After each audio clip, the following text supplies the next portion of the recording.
कूटनीति और शतरंज में व्लादिमीर पुतिन का कोई सामना नहीं कर सकता, उन्हें कोई मात नहीं दे सकता। प्रिगोजिन ने खुद अपने लिए मौत का कुआं खोद लिया। पुतिन ने वैगनर चीफ को ऐसे इलाके में भेज दिया जहां उसके एक तरफ मौत और दूसरी तरफ खाई है। मुश्किल हालात को पुतिन कैसे अपने फायदे में इस्तेमाल कर लेते हैं, इसका सबसे बड़ा उदाहरण यानी कि सबसे बड़ी मिसाल वैगनर का विद्रोह है।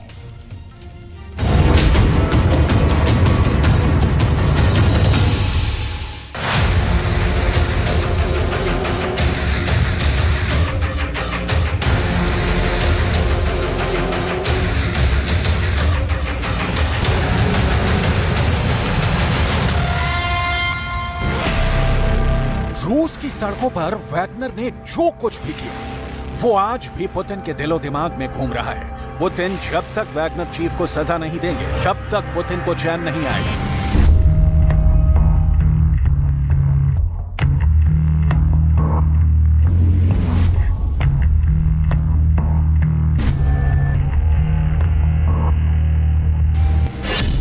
पुतिन ने बेहद चालाकी से पहले तो वैगनर चीफ और उसके लड़ाकों को रूस से बाहर किया और बेलारूस में भेज दिया, और अब वैगनर चीफ के खिलाफ पुतिन ने बेहद खतरनाक बयान जारी कर दिया है। क्या वैगनर की मौत फिक्स हो गई है? जिसके खिलाफ पुतिन खुद सार्वजनिक बयान दे दें और जिसने पुतिन के खिलाफ बगावत कर दी हो, फिर वो ज्यादा दिन नहीं बच सकता। चाहे रूस हो या फिर बेलारूस या फिर यूक्रेन, पुतिन के दुश्मन का बच पाना नामुमकिन है। ये जानकर आपको हैरानी होगी कि वैगनर बेलारूस के अंदर जिस कमरे में रह रहा है उसमें एक भी खिड़की नहीं है। आखिर ऐसा क्यों है?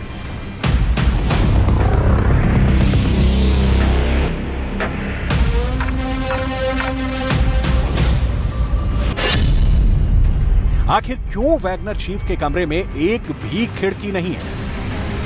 इसका पूरा पर्दाफाश हम करने वाले हैं। आगे आपको यह भी बताएंगे कि क्या वैगनर की बगावत में ज़ेलेंस्की का रोल था। आखिर क्यों वैगनर की बगावत को ज़ेलेंस्की के लिए एक ट्रम्प कार्ड बताया जा रहा है। लेकिन सबसे पहले बात करेंगे पुतिन के खतरनाक चौकड़ी की। ये है पुतिन की चौकड़ी, जिसमें पहले नंबर पर हैं लुकाशेंको जो बेलारूस के राष्ट्रपति हैं, दूसरे नंबर पर हैं कादिरोव जो पुतिन के सेनापति और चेचन्या स्टेट के चीफ हैं, तीसरे नंबर पर हैं रूस के रक्षा मंत्री सर्गेई शोइगु, और चौथे नंबर पर कभी पुतिन के शेफ येवगेनी प्रिगोजिन का नाम आता था, लेकिन आज प्रिगोजिन इस चौकड़ी से आउट हो चुका है और अब इस तिकड़ी की जिम्मेदारी प्रिगोजिन को ठिकाने लगाने की है।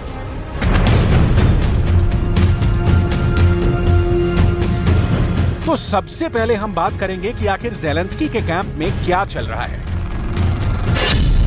ज़ेलेंस्की के सबसे करीबी सलाहकार एंड्री यर्मक ने दावा किया है कि पुतिन एक समझदार व्यक्ति नहीं है और उनका जमीनी हकीकत से कोई संबंध नहीं है। यर्मक ने आगे कहा कि मुझे लगता है कि वैगनर की बगावत के बाद पुतिन की उल्टी गिनती शुरू हो गई है। 2014 के बाद से यूक्रेन ने जो देखा है उसमें रूस का असली चेहरा पूरी दुनिया के लिए साफ हो चुका है। आगे आपको बताएंगे कि आखिर ज़ेलेंस्की वैगनर चीफ का इस्तेमाल करने के लिए आगे क्या योजना बना रहे हैं। लेकिन सबसे पहले एक बेहद अहम समाचार की तरफ ध्यान देना बेहद जरूरी है। दरअसल प्रिगोजिन के बारे में कई इंटरनेशनल अखबारों में समाचार ये छपा कि बेलारूस के अंदर प्रिगोजिन एक ऐसे कमरे में रह रहा है जहां पर कोई खिड़की ही नहीं है। वो प्रिगोजिन जो रोस्टोव के अंदर बड़ी बड़ी डींगे मार रहा था, पुतिन के तख्ता पलट के लिए बयान दे रहा था और रूस के रक्षा मंत्री को भी लगातार धमका रहा था, उसी वैगनर चीफ प्रिगोजिन की हालत इस वक्त काफी पतली हो गई है। वजह यह है कि प्रिगोजिन के अंदर मौत का डर समा गया है। प्रिगोजिन को यह बात अच्छी तरह समझ में आ चुकी है कि अब वो बगावत कर चुका है और दुनिया को दिखाने के लिए भले ही पुतिन ने प्रिगोजिन को माफ कर दिया है और प्रिगोजिन के खिलाफ केस वापस ले लिए हैं, लेकिन असलियत यह है कि अब प्रिगोजिन के पीछे रूस के हिटमैन लग चुके हैं। जैसा कि व्लादिमीर पुतिन का बयान भी सामने आ चुका है, प्रिगोजिन का नाम लिए बिना, लेकिन प्रिगोजिन की तरफ इशारा करते हुए पुतिन ने बयान दिया है कि कुछ धोखेबाज लोग यूक्रेन की सरकार और यूक्रेन के सहयोगियों के हाथों में खेल रहे थे, लेकिन देश इस दौरान एकजुट रहा और दुश्मनों के सारे अनुमान गलत साबित हो गए। वैगनर लड़ाकों ने बहुत संयम से काम लिया, जिसकी वजह से देश में खून खराबा होने से बच गया। इन लड़ाकों ने गृह युद्ध बचा लिया।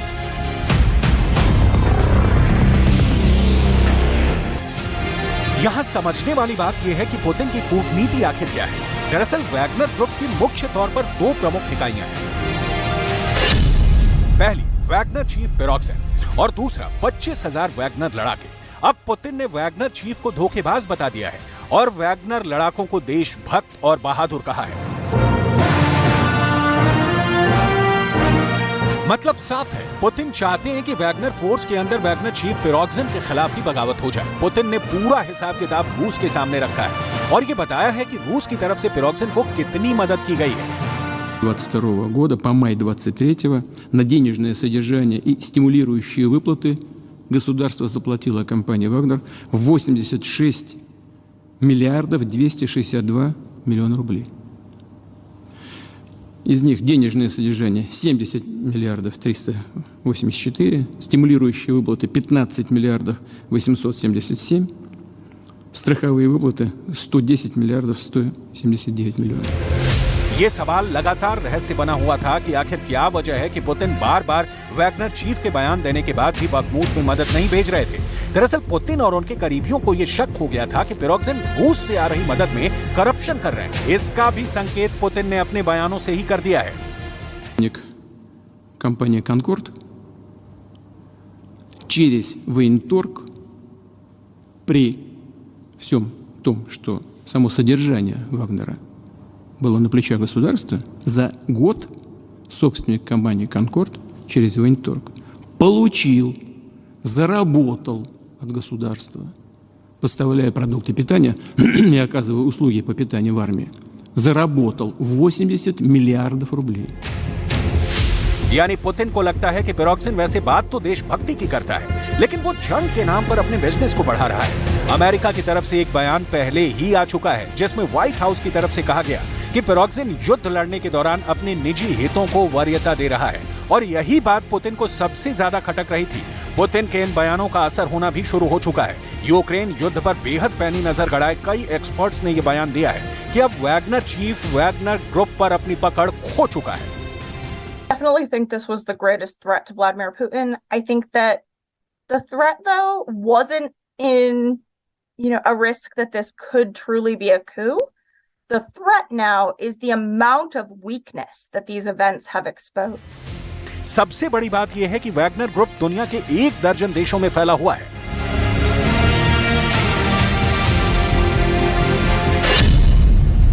रूस, Ukraine, Syria, Sudan, Madagascar, Libya, Venezuela, Mozambique, Mali, Belarus और Burkina Faso.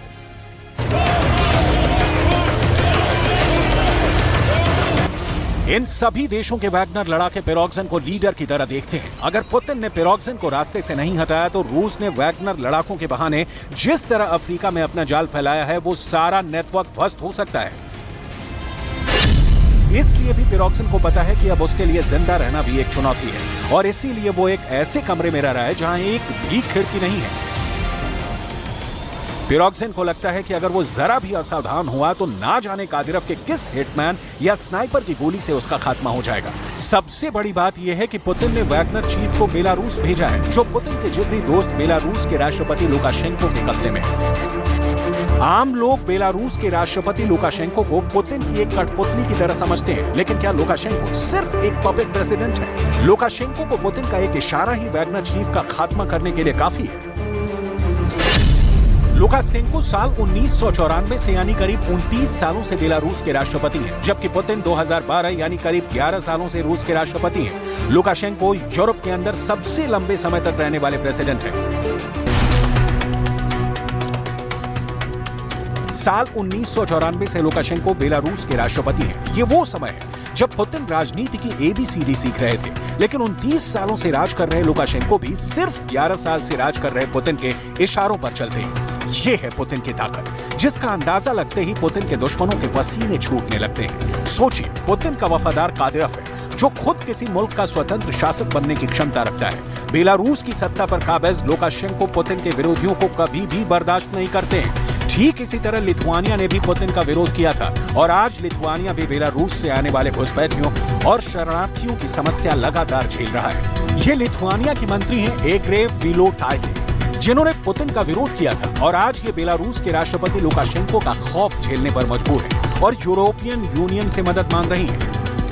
united European mechanism or system which can help us to exchange of information and exchange of our practices, because it is very important when we need better manage migration flows, manage control the situation, but it also is important for prevention, because it is big fear that we can have in the future human trafficking or our criminals. And thirdly, I would like to mention that we need EU solution to find some decision